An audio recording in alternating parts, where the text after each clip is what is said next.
এখানকার কোটাটা হচ্ছে বিএনপি কোটা।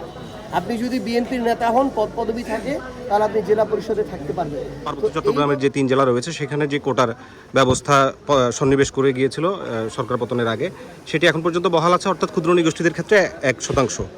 কিন্তু আমরা দেখতে পাচ্ছি রাঙামাটি এবং বান্দরবান জেলা পরিষদ সরকারি সেই সর্বশেষ প্রজ্ঞাপন উপেক্ষা করে তারা তাদের মতো নিয়োগ দিয়েছে। এবং খাগড়াছড়িতে যেটি হয়েছে, খাগড়াছড়ি জেলা পরিষদের 2টি নিয়োগ বিজ্ঞপ্তি এখন পর্যন্ত মামলার কারণে স্থগিত হয়ে আছে। এবং আমরা যতদূর জানি যে সেটি আইন মন্ত্রণালয় এবং পার্বত্য চট্টগ্রাম মন্ত্রণালয়ে চিঠি চালাচালি চলছে। তো এই বিষয়ে আপনাদের কোনো বক্তব্য আছে কিনা?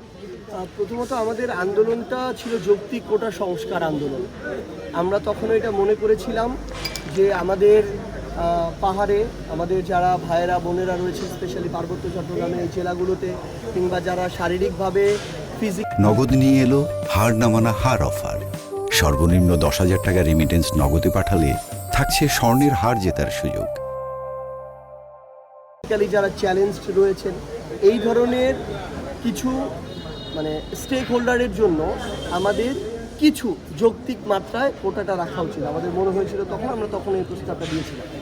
সেই জায়গা থেকে আমরা এখনও দেখছি যে ধরেন সমতলের একজন সন্তান বেড়ে উঠে তার সারা শিক্ষা জীবন থেকে শুরু করে চাকুরি জীবন, বসবাস, পারিবারিক জীবন, প্রত্যেকটা জায়গায় সমতলের তুলনায় পাহাড়ে এই কষ্টটা অনেক বেশি।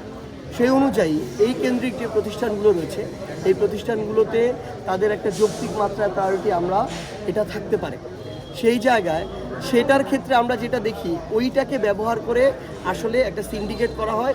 যেই সিন্ডিকেট নিয়োগ বাণিজ্য করে যে মানুষটা প্রাপ্য তাকে তো দেয়ই না, বরং নিয়োগ বাণিজ্য করে সেখান থেকে লক্ষ লক্ষ টাকা হাতিয়ে নেয়।